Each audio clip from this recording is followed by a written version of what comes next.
அவுதுபில்லாஹி மினஷ் ஷைத்தானிர் ரஜீம். பிஸ்மில்லாஹிர் ரஹ்மானிர் ரஹீம். அன்பார்ந்த நேயர்களே, பலஸ்தீன் மீட்பு போர் 408வது நாளை எட்டியிருக்கிறது. இந்த 408வது நாளில் ஹிஸ்புல்லாவினுடைய தாக்குதலே மிஞ்சி நிற்பதால் நாம் முதலில் ஹிஸ்புல்லாவுடைய தாக்குதலை பார்ப்போம். ஹிஸ்புல்லாவினுடைய தாக்குதலை பற்றி சொல்லுகின்ற போது, Hezbollah is a hole which swallows our soldiers. Hezbollah ஒரு பெரிய துவாரம், அது நம்மளுடைய இராணுவத்தை அப்படியே உறிந்து சாப்பிட்டு கொண்டு இருக்கிறது. நேற்றும் ஹிஸ்புல்லாவுடைய தாக்குதலால் 100க்கும் அதிகமான பேர் ஒரே தாக்குதலில் இறந்திருக்கிறார்கள். அவர்களை ஹெலிகாப்டர்களை வைத்தும், ஹெலிகாப்டர் அல்லாமல் ஆம்புலன்ஸ் அங்கே வர்றதில்லை, ஹெலிகாப்டர்ஸை வைத்தும் இஸ்ரேலிய எஞ்சி இருக்கின்ற இஸ்ரேலிய இராணுவத்தினர்களை அந்த பிணங்களை தூக்கி செல்வதுமாக இருக்கிறது. ஆக ஹிஸ்புல்லாவிற்கு எதிராக சண்டை போடுவதற்கு உடனடியாக 10,000 படைகள் தேவை. இதை காசாவிலிருந்து நாம் எங்கே திருப்பி கொண்டு வருவோம் என்று சொன்னால், காசாவை உடனடியாக நம்மளுடைய கையில் இருந்து இழந்து விடுவோம். அதனால் கெரிடிம் என்று சொல்லக்கூடிய அந்த பழமைவாத யூதர்களில் 7,000 பேரை உடனே கொண்டு வர வேண்டும் என்று இஸ்ரேலிய இராணுவத்தினுடைய இப்போதைய அமைச்சர் நத்தியான்ஹூவுக்கு வேண்டிய இஸ்ரேல் ஹட்ஸ், இவர் இந்த கெரிடிம் பழமைவாத யூதர்களை போருக்கு அழைக்கக்கூடாது என்பதில் உறுதியாக இருந்தவர். ஆனால் இப்பொழுது அவரும் இராணுவம் தேவைப்படுது, ஆள் தேவைப்படுகிறது என்கிறார்.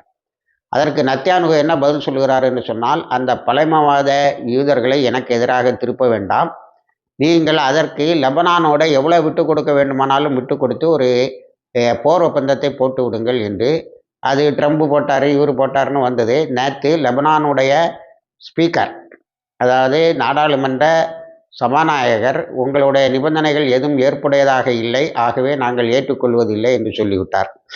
ஆக எப்படியாவது லெபனானோடு ஒரு ஒப்பந்தத்தை போட்டாக வேண்டும் என்று துடிதுடித்து கொண்டிருக்கிறார் நத்தியான்ஹூ. இப்பொழுது அவர் லெபனானோடு யுத்தத்தை தொடங்கியது மிகப்பெரிய தவறு என்பதை ஒத்துக்கொள்கிறார். ஆனால் அவருக்கு ஜெருசலத்தில் உள்ள சென்ட்ரல் கோர்ட் என்று அழைக்கப்படுகின்ற நீதிமன்றம் டிசம்பர் 6ஆம் தேதி தண்டனையை அறிவிக்கும் என எதிர்பார்க்கப்படுகிறது.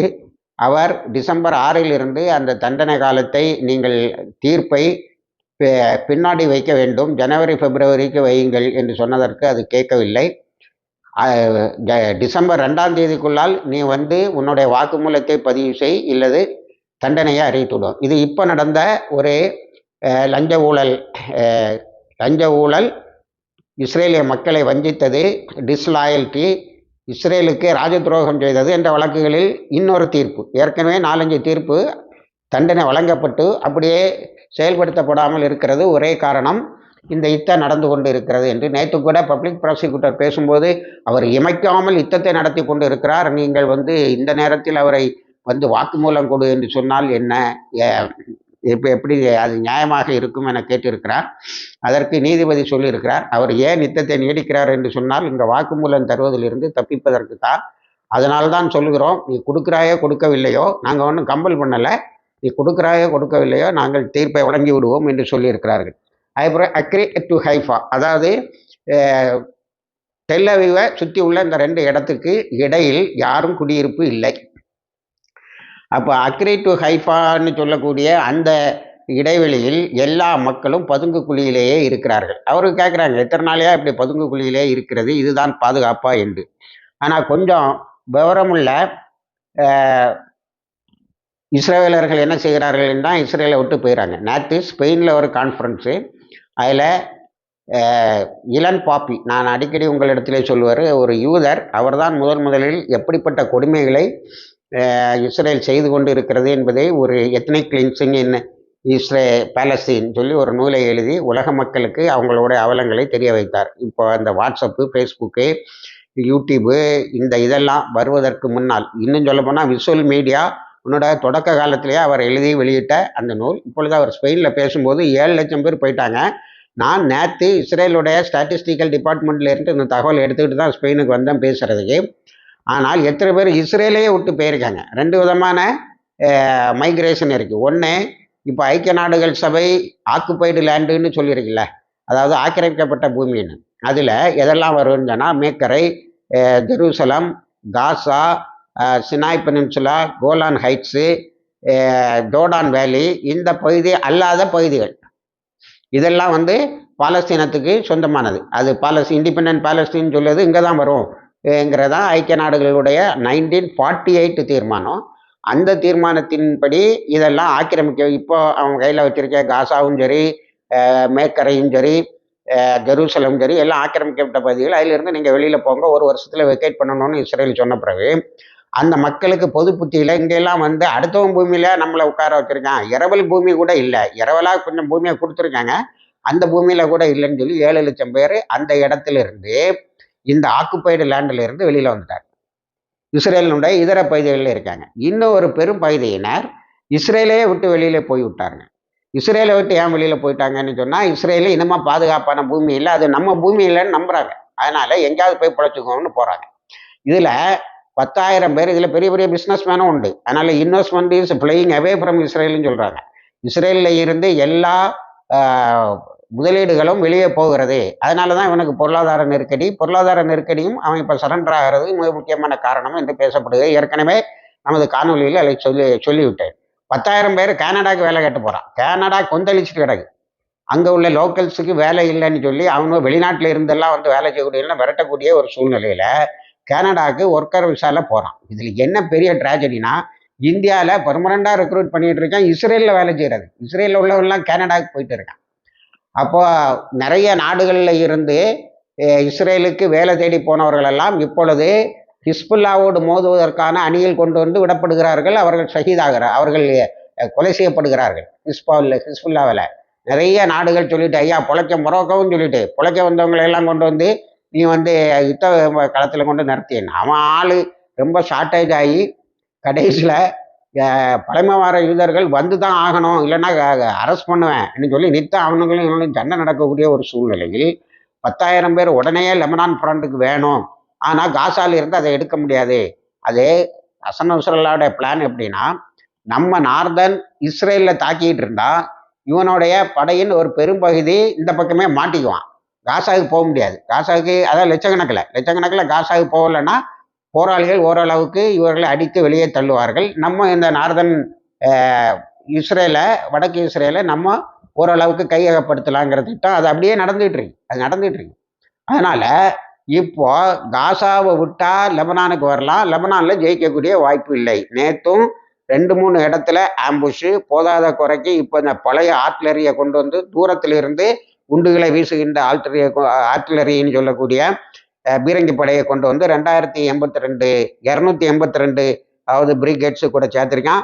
36வது பிரிகேட்ஸு கூடயும் அதை கொண்டு வந்து சேர்த்துருக்கான். இப்படி இருக்கிறது. அதனால் 3 இடத்துல விட்ரா பண்ணிட்டாங்கிற நேற்று சொன்னேன். இப்போ 4வது இடத்துலையும் விட்ரா பண்ணியிருக்கேன். அங்கே எங்கேயுமே இருக்க முடியல, எங்கேயுமே அடி வாங்கி வைக்க முடியல. நித்தமும் 100 கணக்கில் அள்ளிட்டு வர வேண்டி இருக்கு. இறந்து போனவர்களும் காயம்பட்டவர்கள். இவன் காயம்பட்டவர்கள் தான் சொல்லுவான், மீடியா தான் இறந்து போனவர்கள் என்று சொல்லுகிறார்கள். அப்போ இப்போ இந்த பீரங்கியை கொண்டு வந்திருக்கே தேர்ட் ஃபேஷன் கூட சொல்லுவான்.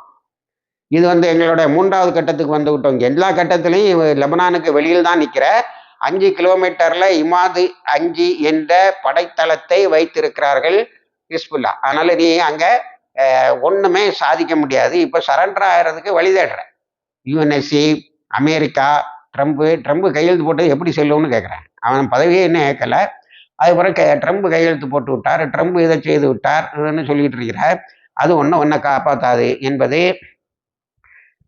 மிகப்பெரிய ஒரு ஷாக்கு. அடுத்தது பைத் ஜலீல் என்ற இடத்தில் நேருக்கு 6 மணி நேரம் சண்டை போட்டிருக்காங்க ஹிஸ்புல்லா போராளிகள். எதிர்த்து நின்ன அத்தனை இஸ்ரேலிய இராணுவத்தையும் அழித்து விட்டு தான் அங்கேயும் ஷஹீதாயிருங்க. அது இல்லைன்னு சொல்லலை, ஆனால் அவங்க அந்த ஃபிகரை கொடுக்கல. சாதாரணமாக ஹிஸ்புல்லா எங்களில் இவ்வளோ பேர் ஷஹீதானாங்கிற சொல்லிடுவாங்க. நேற்று அவங்களில் ஒரு ஷஹீது அந்த அவங்களுடைய மீடியா ஆஃபீஸ் முகமது ஆத்திஃப்ங்கிறவர் ஷஹீதாக இருக்கிறாரு. அதை நேற்று அறிவித்து இன்னைக்கு ஜனாசா அடக்கத்தையும் இருக்குது. அதனால் அங்கே இந்த ஏரியாவில் நடந்த அந்த சண்டையில் ஜுபைலுங்கிற இடத்துல நடந்த சண்டையில் ஷஹீதாக இருந்தால் சொல்லியிருப்பாங்க. நாங்கள் 6 பேரை இழந்தோம், அவங்க 60 பேரை நாங்கள் இது பண்ணோம்னே. அப்படி இல்லை, 60 பேர் இவர்கள் இறந்ததாகத்தான் கணக்கு இருக்கிறது.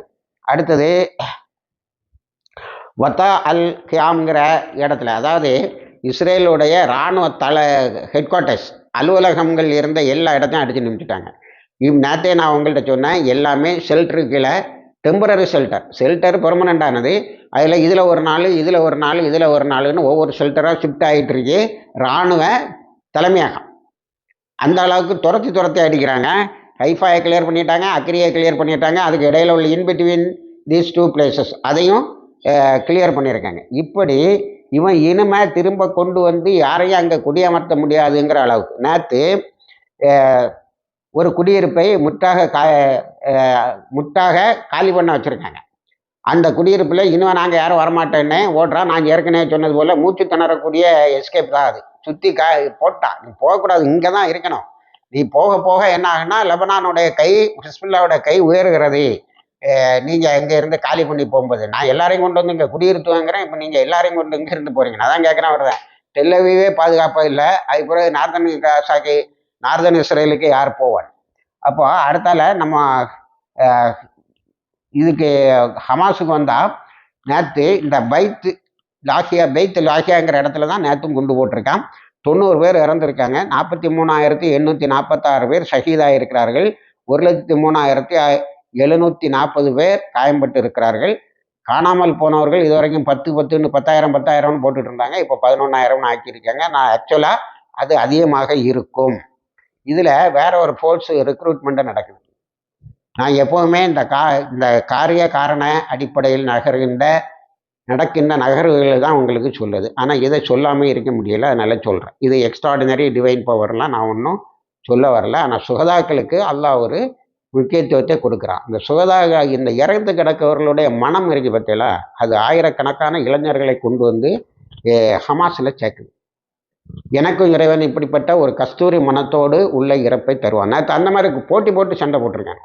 இப்போ எப்படின்னா, இதுக்கு முன்னாடி கொரில்லா வாராக இருந்து பாருங்கள். இப்போ வந்திருக்க நேற்று நான் சொன்ன அன்சார் பிரிகேட் ஃபைட்டர்ஸ். இவன் வரும்போதே மார்டர்ஸ்ன்னு தான் பேர் வச்சுட்டு வருவான். அந்த அன்சார் மட்டும்தான் அன்சார் பிரிகேட்ஸ் ஃபைட்டர்ஸ்னு வச்சுருக்கேன். யாருக்கு அன்சாரு? ஹமாஸுக்கு அன்சாருன்னு சொல்லி வரான். அல்லாவுக்கு தான் அன்சார் உள்ளா தான் எல்லாரும். ஆனால் அவனை வந்த பிறகு இந்த நேரடியான தாக்குதல் ரொம்ப பயங்கரமாக இருக்குது. அதில் ஒரு சம்பவத்தை ஒரு ட்ராமாவில் சொன்ன மாதிரி சொல்கிறாங்க. முதல்ல ஒரு கேள்வி வைக்காங்க. The big question is, if an Israeli soldier is unable to leave his hiding place in Gaza for more than few seconds, would Israel ever be able to control Gaza forever? கேள்வி என்னன்னா, ஒரு இஸ்ரேலிய இராணுவத்தில் சேர்ந்த ஒரு commander காசாவில் ஒரு வீட்டுக்குள்ளால இருக்கான். அவனை கூட்டிகிட்டு போகிறதுக்குள்ள ஏபிசி ஆர்மர்டு பர்சனல் கேரியர் வரலை. டென்ஷன் ஆகிறான்.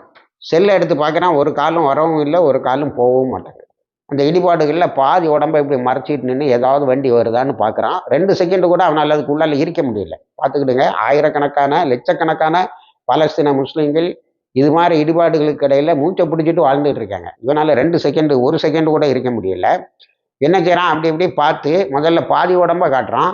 அதுக்கு பிறகு மீதி உடம்பையும் காட்டி வெளியில் வந்து எங்கடா ஏதாவது ஹெலிகாப்டர் வருதா, ஆம்புலன்ஸ் வருதா, ஏபிசி வருதான்னு பார்க்குறான்.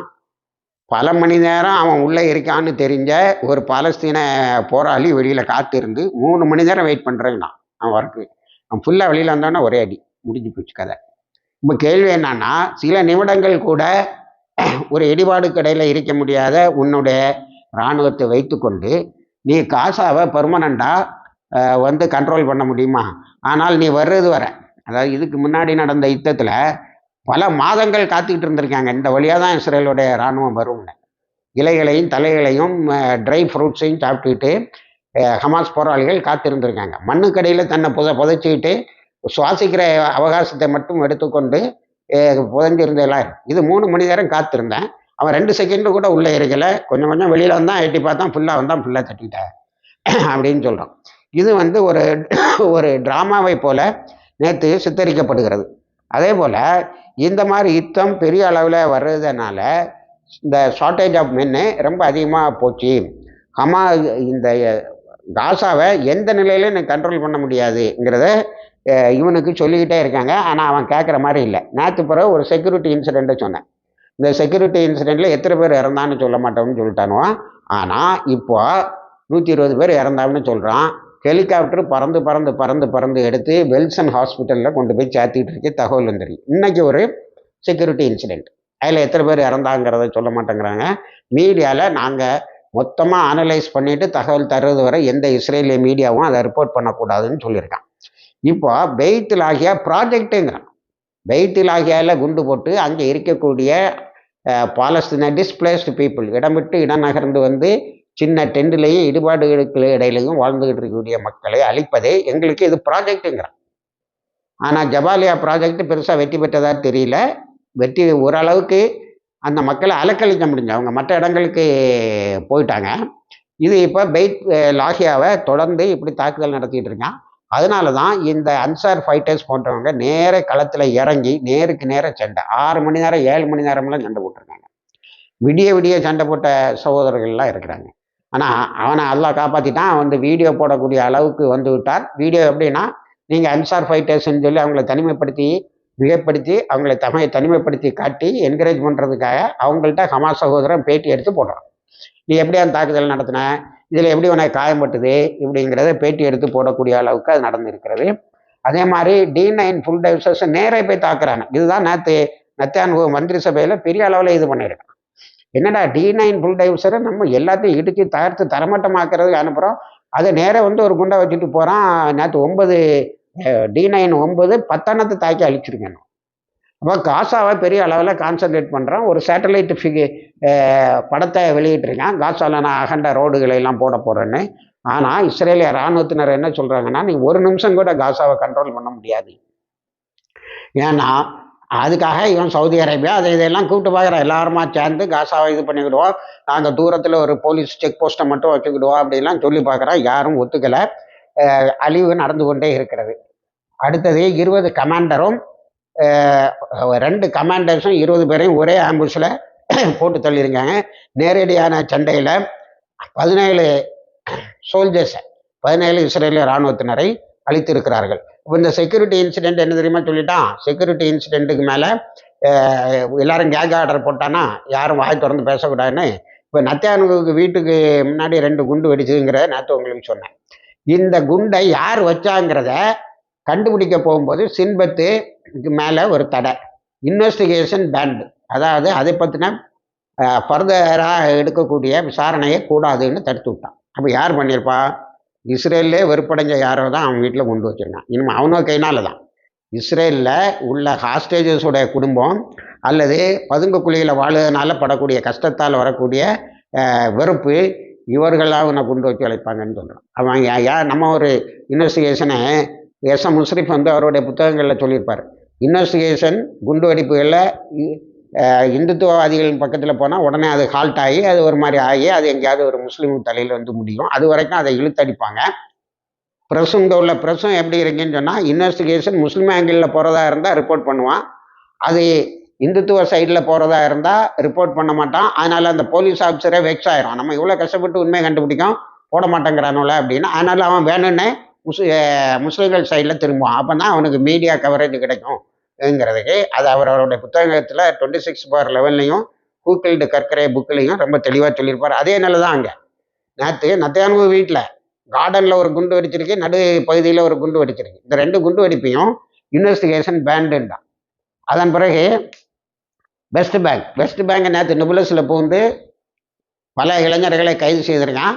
கைது செய்கிறான்னா இவன்ட எதிர்பாராத விதமாக மாட்டக்கூடியவங்க தான். மீது எல்லாரும் போராட தான் தயாராக இருக்கான். இவன் கைது செய்து மக்களை கொண்டு போகும்போது அந்த வேனை நிறுத்தி டிரைவரை அழிச்சுக்கிட்டு அங்கே இருந்த மக்களை விடுவித்து வேனையும் புறவை கொளுத்தி விட்டுருக்கானுவான். நேற்று நெபுலஸில் இருந்து அடி தாங்காமல் ஓடி போயிருக்கான். அந்த அளவுக்கு சண்டை போட்டிருக்காங்க. இப்போ நெத்தன்யாஹூ எப்படியாவது ஹிஸ்புல்லால போர் நிறுத்தத்தை கொண்டு வரவில்லை என்று சொன்னால் நாம் இந்த யுத்தத்தில் வெற்றி பெற முடியாதுங்கிறது மட்டுமில்ல, சரணடைய வேண்டியது வந்துடும். காசா கம்ப்ளீட்டாக கையை விட்டு போயிடும்னு இஸ்ரேலிய இராணுவத்தை பயங்காட்டும். காசா கம்ப்ளீட்டாக கையை விட்டு போயிடும், வேணா ஹிஸ்புல்லாவோட ஒப்பந்தத்தை போட்டுவிட்டு காசாவுக்கு ஆட்களை கொண்டு போகலாமே தவிர, இராணுவத்தை கொண்டு போகலாமே தவிர காசாவில் இருந்து எந்த நிலையிலும் இராணுவத்தை இங்கே கொண்டு வர முடியாது. நீ என்ன சொன்ன, காசா கம்ப்ளீட்டாக எங்கள் கண்ட்ரோலில் இருக்குது, நார்தன் காசாவை கண்ட்ரோலில் எடுத்தாச்சு, சதர்னு சென்ட்ரலு எல்லாம் வந்துட்டு, ரஃபா வந்துட்டு. இப்போ ரஃபாவையும் பிலாடெல்பியாவையும் பற்றி இஸ்ரேல் இராணுவம் பேசுகிறதே இல்லை. கண்டவன்லாம் போய் பொருளை அள்ளிகிட்டே போகிறான், சாப்பாட்டு பொருளை. இஸ்ரேலிய இராணுவம் இதுவரைக்கும் லஞ்சம் வாங்கிட்டு இருந்தான். லஞ்சம் வாங்குவவர்களை விடமாட்டோம்னு ஹமாஸ் ஒரு அறிக்கை விட்டுது. அதனால் லஞ்சமும் வாங்குறதில்ல, வேடிக்கை பார்த்துக்கிட்டு தான் நிற்கிறான்.